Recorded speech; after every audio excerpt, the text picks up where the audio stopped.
He waited in a prison cell, listening to footsteps in the corridor. Each step could mean the end. Arthur Koestler had been sentenced to death.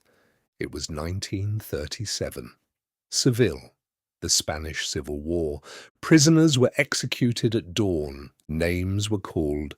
Doors opened. Men disappeared. Sometimes the shots could be heard from inside the cells.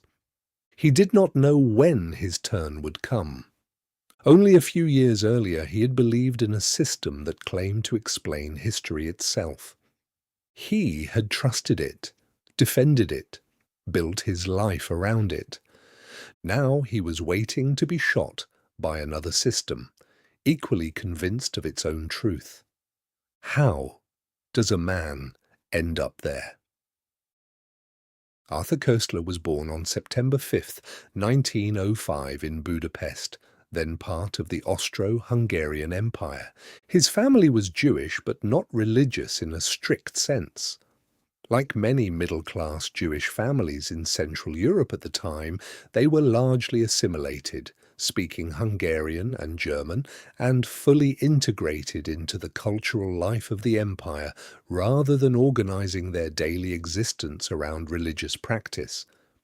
His father, Henrik Koestler, was a businessman and inventor, energetic and ambitious, but also prone to financial instability, moving from one commercial project to another, some of them promising, others ending in failure.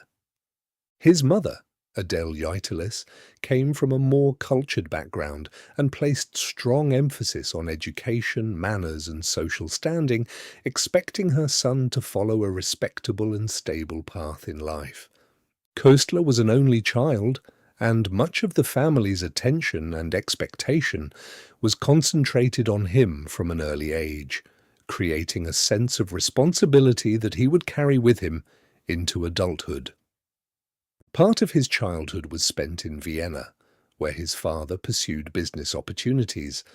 Vienna in the early 20th century was one of Europe's major intellectual centers, a city of science, music, and philosophical inquiry, and even as a child, Koestler grew up within an environment shaped by that atmosphere. He attended school in both Vienna and Budapest, showing clear intellectual ability, although not always discipline, as he was less drawn to routine study than to the underlying logic behind things, the sense that visible events were governed by deeper structures and systems. At the same time, his childhood was marked by a quiet but persistent instability.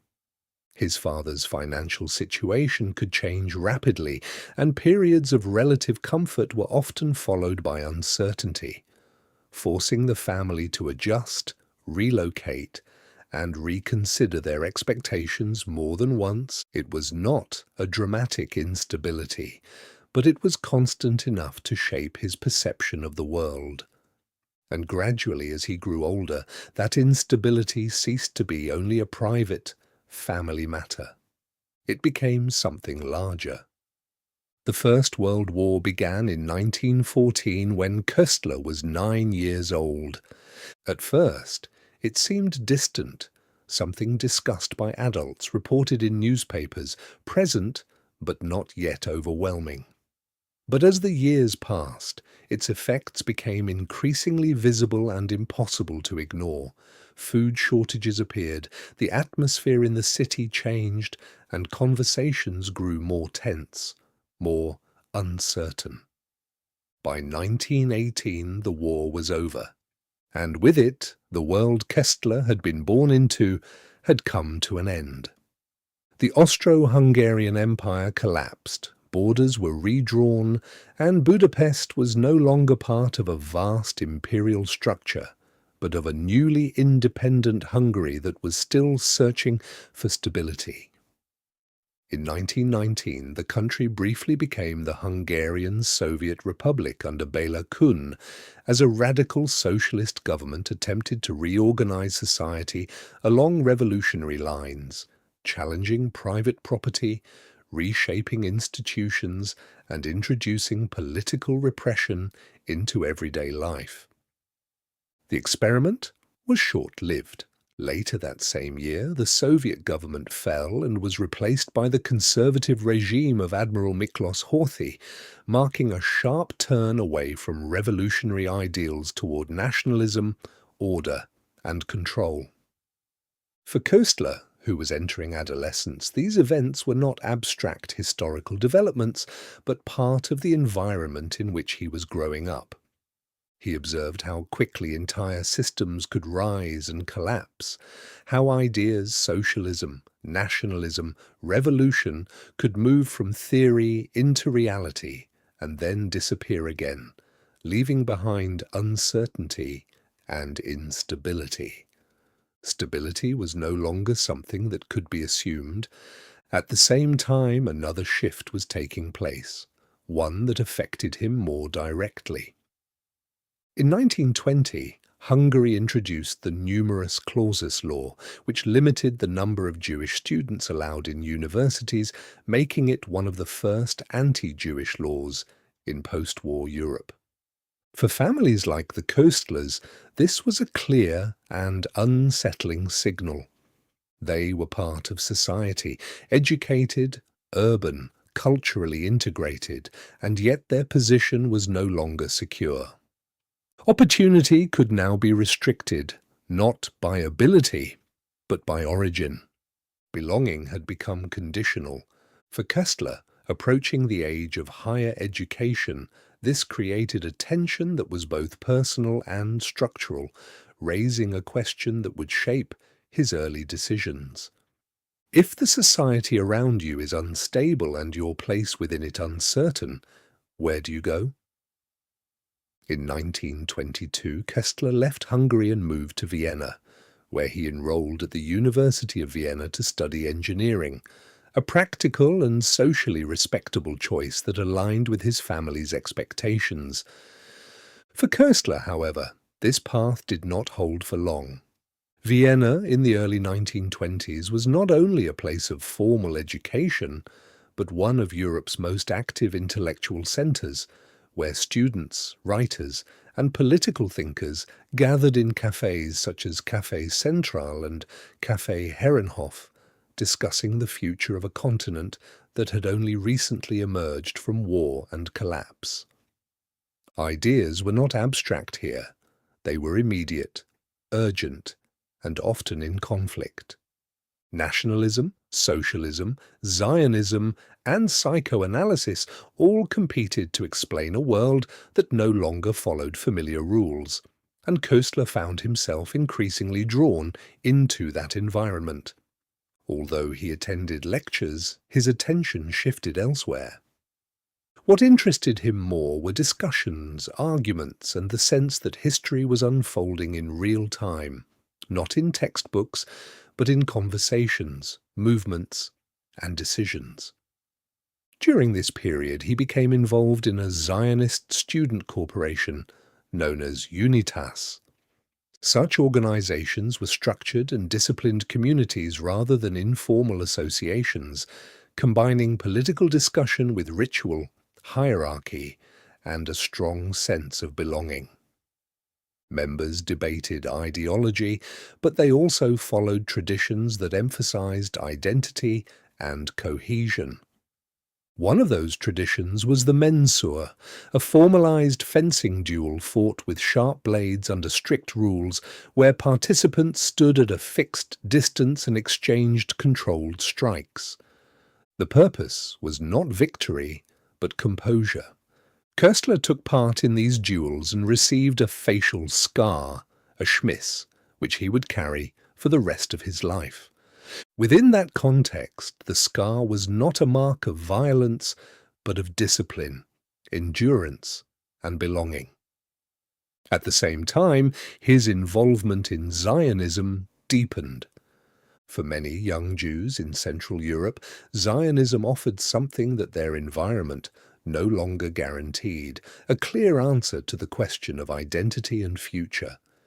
Instead of adapting to unstable societies, it proposed building a new one. Koestler was drawn to that clarity. Gradually, his academic studies became secondary. He attended fewer lectures, spent less time on formal coursework, and more time within ideological circles that seemed to offer a more direct engagement with reality. By 1926, he made a decisive break. He left the University of Vienna without completing his degree. Instead, he joined a Zionist training program preparing young people for life in Palestine, where they would be expected to work the land and participate in building a new society from the ground up. Later that year, he left Europe. He was 20 years old and he was going to Palestine, not as a visitor, but as someone who intended to take part in a project that promised both purpose and direction. What he carried with him was not experience, it was belief. He arrived in Palestine in 1926, in a land that was still under British administration, the British Mandate of Palestine, a territory not yet formed into a state, but already shaped by competing expectations, limited resources, and growing political tension. It was not a developed country, but a frontier, where infrastructure was incomplete, roads were poor, and much of the work that needed to be done was physical and immediate. Koestler first settled in a kibbutz in the Emek Hefer region. The kibbutz was built on strict collective principles. There was no private property, clothing, tools, and everyday necessities were shared or distributed according to need. Meals were taken in a common dining hall, and work assignments were determined by the group, rather than by individual preference. The structure was clear and ideologically consistent, equality through shared labour, but the reality proved far more demanding. Koestler was assigned to agricultural work, digging, planting, maintaining irrigation systems, tasks that required endurance rather than reflection. The days were long, the labour repetitive, and the climate difficult, with heat and dust defining the rhythm of daily life. He was not well suited to it. Unlike many of the other settlers who embraced physical labour as part of their identity and purpose, Koestler struggled to adapt. His strengths were intellectual rather than practical, and within the kibbutz, that distinction was not easily accommodated. Contribution was visible, measurable, and constantly observed, and his did not stand out. The social structure made adjustment even more difficult. Life in the kibbutz required not only work, but alignment. Decisions were collective, individual preferences were secondary, and hesitation or criticism could be interpreted as a lack of commitment to the shared project. Gradually, Koestler began to feel constrained. The pattern was not entirely new.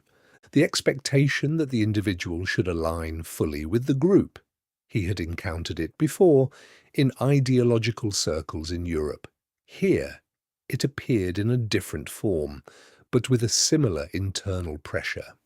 After some time, he left the kibbutz. He moved to Jerusalem. The city presented a different reality, not a unified project, but a layered and often fragmented environment where Jewish settlers, Arab communities, and British administrators coexisted within a tense and uncertain balance. Koestler struggled financially during this period.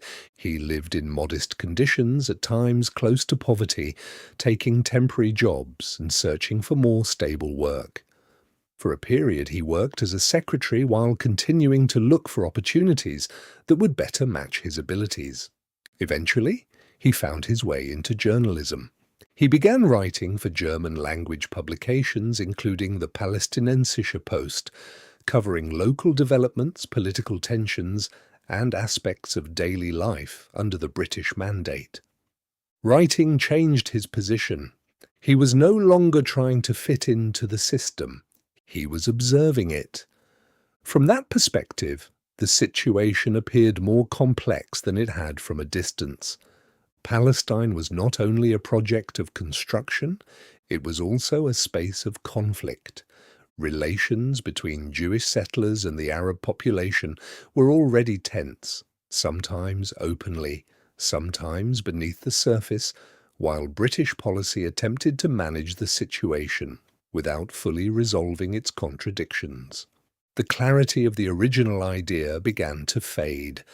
Zionism had offered a solution, a way to resolve identity through action and belonging.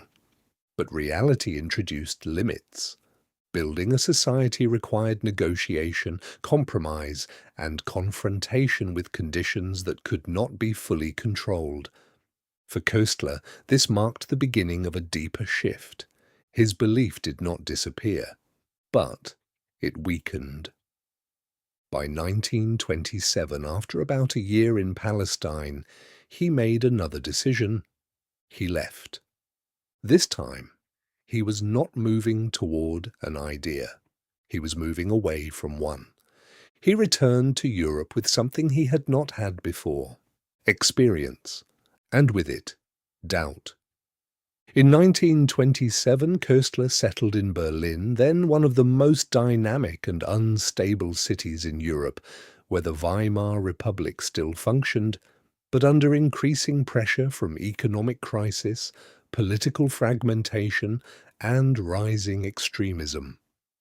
He found work with the Ullstein Publishing Group, one of the largest media organizations in Germany at the time, whose newspapers and magazines reached millions of readers and played a central role in shaping public opinion. Koestler wrote for publications such as the Berliner Zeitung am Mittag, contributing articles on science, technology, and current affairs, developing a style that made complex ideas accessible without oversimplifying them. Journalism gave him something he had been searching for: a position from which to observe. He moved through editorial offices, met journalists and editors, and became part of a professional environment where information, interpretation, and speed were essential, and where events were not only reported, but framed. At the same time, Berlin itself functioned as a kind of open stage, where contradictions were not hidden, but visible. Economic instability coexisted with cultural innovation. Cabarets, theatres, and cinemas flourished even as unemployment and political violence increased. Communist and nationalist groups clashed in the streets, demonstrations escalated into confrontations, and the political centre struggled to hold. Koestler observed all of this from close range, but gradually observation began to turn into involvement. One of the most unusual assignments of this period came in 1931, when he was sent as a journalist aboard the German airship Graf Zeppelin, which was undertaking a long-distance scientific flight toward the Arctic, an event that was widely followed as a symbol of technological progress and national prestige. For Koestler, the experience was striking. From above, the world appeared ordered and distant, reduced to patterns of ice, ocean, and cloud, where the conflicts of political life seemed temporarily suspended. But that perspective did not last. Back in Berlin, the situation continued to deteriorate. The economic crisis deepened, unemployment rose, and political polarization intensified as the Communist Party of Germany and the National Socialists both gained support, offering radically different visions of the future. Koestler was no longer only observing, he was becoming involved. At first, his interest in communism was intellectual rather than emotional.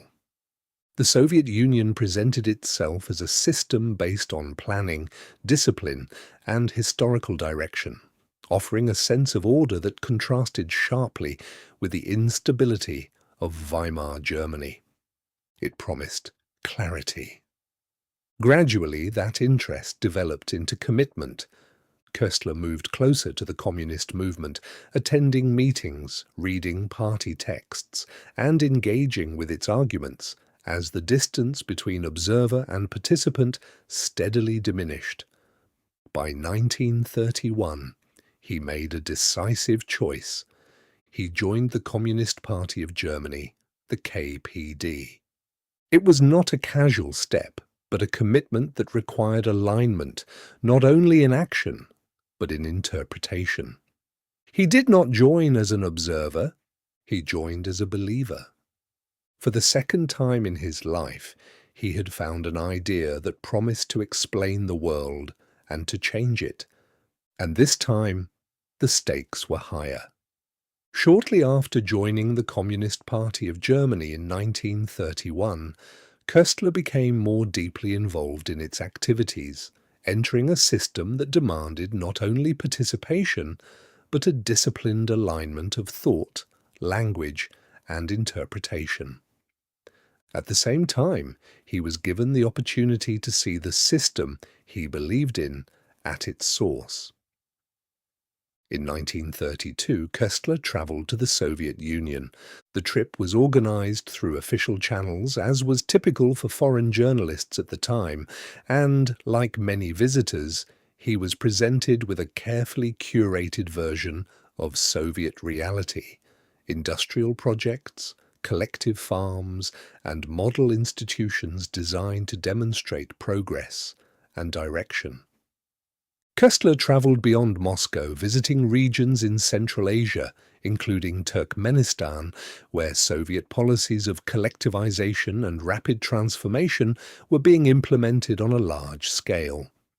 What he saw appeared impressive: large-scale coordination, visible effort, and a sense of movement toward a defined goal stood in sharp contrast to the fragmentation and instability he had observed in Europe. During this period, Koestler also met Nikolai Bukharin. Bukharin was not only a senior figure in the Bolshevik leadership, but one of its most prominent intellectuals, a theorist of the revolution, a former ally of Lenin, and, at that time, still an influential voice within the Soviet system. The meeting left a strong impression. Bukharin did not resemble a rigid ideologue or a bureaucratic functionary. He appeared thoughtful, articulate, and capable of engaging in complex discussions about economics, philosophy, and the direction of history. For Koestler, this encounter carried weight. He had seen the system from the outside, and now he was meeting one of the minds that shaped it from within. It reinforced his belief: if individuals like Bukharin stood at the center of the system, then the system itself seemed grounded not only in power, but in reason. At the same time, however, there were elements that did not fully align with the official picture. Access was limited, conversations were cautious, certain subjects were avoided altogether. What was shown to visitors was carefully structured, and what remained outside that structure was more difficult to perceive. Koestler noticed this, but he did not yet interpret it as a fundamental contradiction. Instead, he understood it as a temporary condition, a limitation of a system still in development, rather than a flaw in its underlying logic. This was one of the strengths of ideological belief. It could absorb contradictions without collapsing. If something did not fit, it was not the idea that was questioned, but the circumstances. Koestler accepted this reasoning. After returning to Europe, he continued his work as a journalist and remained committed to the communist movement, interpreting events through the framework of class struggle and historical necessity. At that moment, his belief remained intact, but a gap had begun to form between what he had seen and what he had been told. It was still small, but it was there. In 1933, the political situation in Germany changed abruptly. Adolf Hitler came to power in January, and within months the Communist Party of Germany, the KPD, was banned, its members arrested, its structures dismantled, and its activities forced underground. For Koestler, this was no longer theoretical. It was immediate. As a known member of the communist movement and a journalist associated with left-wing circles, he could no longer remain in Berlin safely. The risk of arrest was real and increasing. He left. Over the following years, he moved between several European cities, including Vienna and Paris, continuing his work while maintaining contact with communist networks.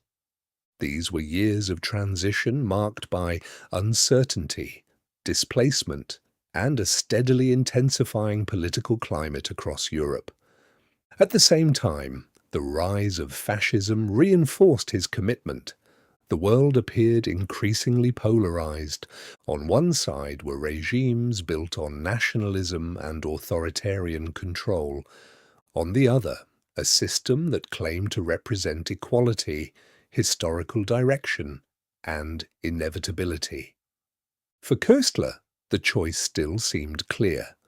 Despite the doubts that had begun to form, he remained aligned with communism. The contradictions he had observed were not yet sufficient to overturn the larger framework through which he understood events. In 1936, another conflict began, the Spanish Civil War.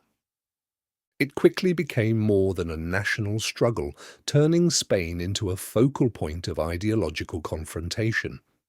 The Republican side, supported by communists, socialists, and international volunteers, faced the nationalists led by General Francisco Franco, backed by Nazi Germany and fascist Italy. For many in Europe, Spain represented a decision. It was not only a war, it was a test of belief. Koestler chose to go. In early 1937, he traveled to Spain as a journalist, working under the cover of reporting while remaining connected to communist networks, with the task of observing events and, where possible, supporting the Republican side. He arrived in Malaga. The situation was unstable.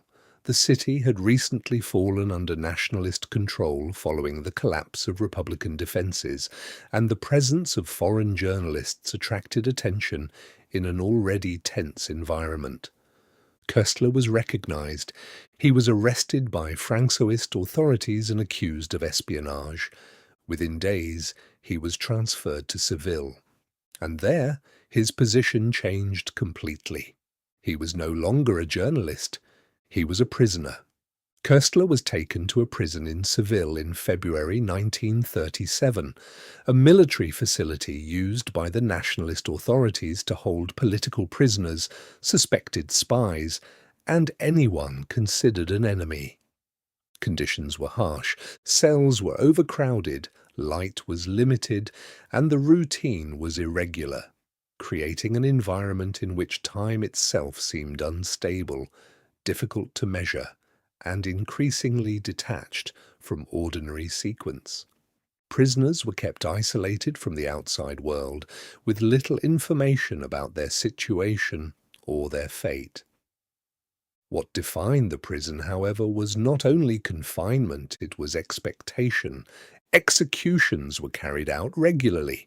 Prisoners were taken out in small groups, usually at night or in the early hours of the morning.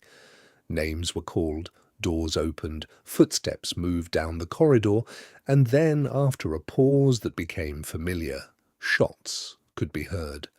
The pattern repeated itself. Koestler learned to listen, the sound of keys, the movement of guards, the tone of voices. Each detail mattered, and each sound could signal that his name would be next. He was interrogated. The charges were clear: espionage, collaboration with the enemy, and involvement with communist networks. Accusations that, within the logic of the war, required no further justification. He was sentenced to death. Time in the cell did not move in a normal way. Days lost structure, nights blurred into one another, and there were no reliable markers by which to measure duration. Sleep became irregular, and thought itself began to repeat, circling around the same questions without resolution. He later described this period in his account, Dialogue with Death, written in 1937 after his release. In that text, he reconstructed the mental condition of waiting, not simply uncertainty about when death would come, but the knowledge that it had already been decided. The most difficult element was not fear in the usual sense. It was certainty. The awareness that the process had moved beyond argument, beyond explanation, and beyond appeal. At night, he heard executions, not always clearly, but with enough consistency to understand what was happening. The sound of a door, a pause, then gunfire. After each sequence, the prison returned to silence. And then it began again. Under these conditions, the framework he had relied on began to break down. The categories that had once structured his thinking, ideology, history, political necessity, no longer explained his immediate situation, nor did they alter its outcome. They did not change what was happening around him. They did not change what would happen to him. What remained was something more direct.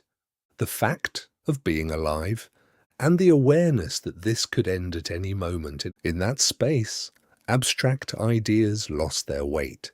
They did not disappear, but they no longer dominated. He was left with a different question, not about history, but about existence. And then, unexpectedly, the process stopped. Koestler was not executed. In the weeks following his arrest, information about his imprisonment began to circulate beyond Spain, reaching foreign journalists, diplomats, and intellectuals who recognized both his name and the implications of his case. Pressure began to build. Among those who intervened were several well-known figures. The British writer H.G. Wells spoke publicly about his imprisonment. The French writer André Malraux, who was himself involved in the Spanish Civil War on the Republican side, supported efforts to secure his release. The British Labour politician Ellen Wilkinson also raised the issue, helping to bring wider attention to his situation. Diplomatic channels were activated, Koestler held Hungarian citizenship, and negotiations involved multiple governments, as his case became part of a broader exchange of prisoners between the Republican and nationalist sides. Time passed, days, then weeks. The routine of the prison continued, but his name was not called. In April 1937, after approximately 3 months in captivity, Koestler was released as part of a prisoner exchange. He was taken out of the prison, not for execution, but for transfer. The sentence that had defined his existence simply ended. He left Spain alive. Physically, he had survived, but the experience had altered him in a way that was not immediately visible. The system of ideas he had relied on was still present, but it no longer held the same authority. The experience of waiting for death had introduced a limit beyond which abstract reasoning could no longer extend. After his release, Koestler went to France, settling in Paris. Outwardly, he remained connected to the communist movement. He continued to write, to participate, and to operate within the same ideological framework. But internally, something had shifted. At the same time, events in the Soviet Union were reaching their most extreme phase. Between 1936 and 1938, the Moscow trials unfolded, in which former leaders of the Bolshevik Revolution were accused of treason, sabotage, and conspiracy, often confessing publicly before being executed. Among them was Nikolai Bukharin. Koestler followed the case closely. Bukharin was not an abstract figure to him. He had met him. He had spoken with him. He had seen him as a representation of the intellectual core of the system he believed in. In March 1938, Bukharin was executed. For Koestler, this was not simply another political event. It was a rupture. The logic he had accepted that the system might commit errors while remaining fundamentally correct became increasingly difficult to sustain. Bukharin's case could not be explained in the same way. The gap between what was said and what was visible had become too large. It could no longer be absorbed. What had once appeared as a series of inconsistencies now formed a pattern, and that pattern pointed in a direction he could no longer ignore. By 1938, Koestler's relationship with communism had changed fundamentally. The break did not occur as a single dramatic moment. There was no public declaration, no immediate rupture. Instead, it developed gradually, through accumulation, observation, reflection, and contradictions that could no longer be reconciled within the framework he had accepted. The execution of Nikolai Bukharin was decisive. For years, Koestler had accepted the internal logic of the system, that individuals could be sacrificed in the name of historical necessity, that confessions in political trials reflected a deeper truth, even when they appeared irrational. But now that logic failed, Bukharin's case could not be integrated into it. Koestler began to distance himself, not only from the Communist Party, but from the entire structure of thought that had once given coherence to his understanding of the world. It was the second major ideological break in his life. The first had been Zionism. This time, the consequences were deeper. He had not only believed, he had defended the belief, and now he had to understand what that meant. In 1939, Europe moved toward another war. In September, Nazi Germany invaded Poland. The Second World War began. Koestler was in France. Despite his anti-Nazi position, he was classified as an enemy alien because of his Hungarian citizenship, a legal designation that did not distinguish between political positions but followed nationality. He was arrested. He was sent to the internment camp of Le Vernet in southern France near the Pyrenees. The camp held a diverse and often uneasy population, political refugees, former fighters from the Spanish Civil War, suspected extremists, and stateless individuals, many of whom had already fled persecution elsewhere. Conditions were difficult. Overcrowding, poor sanitation, and a lack of clarity about the future defined daily life. For Koestler, it was another form of confinement, different from Spain, but still defined by the same absence of control. He spent several months there. In early 1940, he was released, in part due to the intervention of friends and supporters who advocated on his behalf, arguing that his political position made him an opponent of the regimes France was fighting against. But the situation in France was deteriorating rapidly. In May 1940, German forces launched their invasion of Western Europe. France collapsed within weeks. Koestler fled. He moved south, navigating a country in disintegration, before managing to leave and eventually reach England later that year. London became the next stage of his life. For the first time in years, he found himself in a relatively stable environment, not free of danger, but no longer defined by immediate threat or confinement. And it was there that his experience began to take a different form, not as action, but as writing. In 1939 to 1940, Koestler wrote the novel that would define his place in intellectual history, Darkness at Noon. He originally wrote it in German during a period marked by displacement and uncertainty, first in France and later continuing the work after reaching England. The original manuscript did not survive the war and was lost in the chaos of those years. What remained was the English version, and it was translated by Daphne Hardy, a young British artist and Koestler's companion at the time, who worked from his German text under difficult conditions, preserving not only the narrative, but the structure of his thought. The novel was published in London in 1940 and later in the United States in 1941. At first, its impact was limited. The war dominated attention and the full significance of the book was not immediately recognized. But that changed. The novel told the story of Nicholas Rubashov, an aging Bolshevik revolutionary who is arrested during a political purge, interrogated, and ultimately led to confess to crimes he did not commit. Most of the narrative unfolds in prison.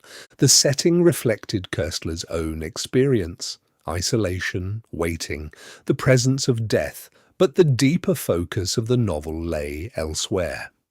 In the logic of the system, Rubashov is not portrayed as a simple victim.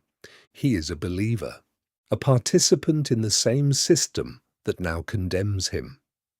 His internal dialogue follows the reasoning Koestler himself had once accepted, that the individual is secondary, that history has direction, and that sacrifice can be justified in the name of a greater future. Step by step, that reasoning is dismantled. The novel shows how a system built on abstract goals can demand total obedience, how language can reshape reality, and how individuals can come to accept their own destruction as necessary. The parallels with the Moscow trials were unmistakable.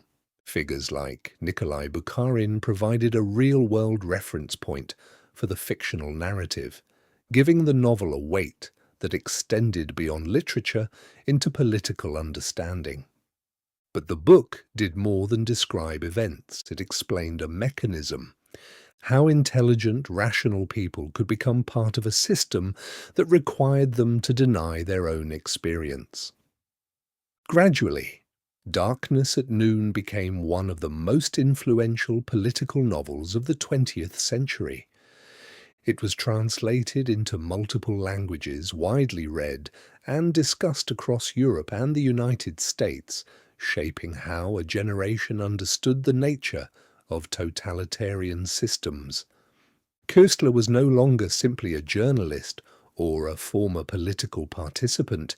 He had become an interpreter. And in doing so, he had transformed his own experience into something that extended beyond his own life. The success of Darkness at Noon changed Koestler's position. During the early 1940s, he remained in England, continuing to write while the war was still unfolding, and gradually establishing himself not as a participant in political movements, but as someone who interpreted them. In 1941, he published Scum of the Earth, a memoir describing his experiences in France, including his internment at Le Vernet, focusing not only on events, but on the condition of displacement, what it meant to exist without stability, protection, or certainty. After the war, his role became more clearly defined. He was no longer involved in movements, he was analyzing them. In 1949, he contributed an essay to The God That Failed, a collection of writings by former communists, including André Gide, Ignazio Silone, Richard Wright, and Stephen Spender, each describing the process of belief and disillusionment. Koestler's contribution was direct and analytical. He did not present his past as a simple error, but as something that required explanation. an attempt to understand why systems like the one he had believed in were convincing, and why they retained loyalty even in the presence of contradiction.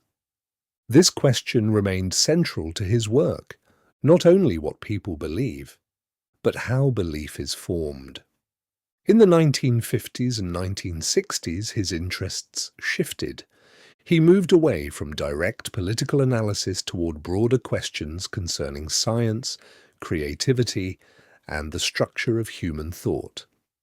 In 1959, he published The Sleepwalkers, a study of the history of cosmology, examining figures such as Copernicus, Kepler, and Galileo, and exploring how scientific discovery often proceeds through intuition as much as through logic.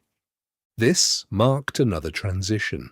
Koestler was no longer focused only on political systems, but on the ways in which human beings construct meaning. At the same time, his interests became more controversial. He wrote about parapsychology, extrasensory perception, and the possibility that human consciousness could not be fully explained within existing scientific frameworks, a direction that divided opinion and affected his intellectual reputation.